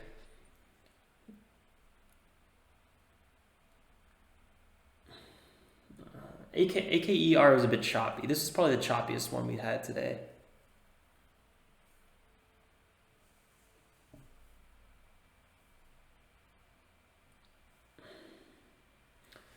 All right, so I think there's a really good chance. I kind of wanted to end it at 11 o'clock, but I really thought there was going to be a little dip here that was going to come up soon enough. Like I said, this could take another 15, 20, 30, 45. You just don't know. So I'm probably going to wrap up the stream here. Satoshi wants me to look at XAN. I'll look at this one too. Exentas Capital Corp. Nice little bottom bounce. We've been seeing this pattern on so many stocks lately. In that New York Stock Exchange, 55 million market cap. This was on our watch list today. 85% move. This one could have been a really nice play actually. The volume was always so low. Really low dollar volume. That's a classic thing with these big market moves. Low small cap volume on these big market days, because I think a lot of people are trading large caps. Yeah, and then a little dead cap bounce. We're definitely on the backside of the move on this one. I'd watch out. Who knows how low it's going to go. This could be the lowest point, but this was clearly nice one, 2 legs up. So pretty solid move there. Looks like AKER is pulling back to the upside. It kind of reminds me a little bit of eCore when we had a triple bottom. Right, 1, 2, 3, and then I feel like everyone bought the pullback to the upside. So maybe that's what we're seeing on AKER. I don't know. All right, guys, if you want to see if I do a trade on AKER, don't forget to tune in for the recap today, and I'll also talk about it on the stream tomorrow, probably very briefly. TSLA. Yeah. See, like these large caps are really moving on days like today. No, I did not see INO. I'll pull it up though. But yeah, guys, it was good fun trading with everyone. Unfortunately, we didn't get to snag a nice one out of the gates. I really am excited for that to happen, but you can't really rush it. Who knows when it's gonna happen? INO not too shabby, forming a bit of a rounded bottom there. Not too bad. I've had a hard time trading INO because it's been such a big mover and for so long now. I don't know, but yeah, nice little break past VWAP here. Pretty interesting. All right, guys, that's going to be it for me. I will see you then first thing tomorrow morning, and I will see you, hopefully, some of you guys in the recap video tonight. So yeah, guys, don't forget to hit the like button. I definitely appreciate it. And if you're totally new here, I'd love to see you again. So consider subscribing. Questions, comments, leave them below. I answer all of them. And yeah, guys, we'll wrap it up with that. Till next time, guys. Ciao, ciao.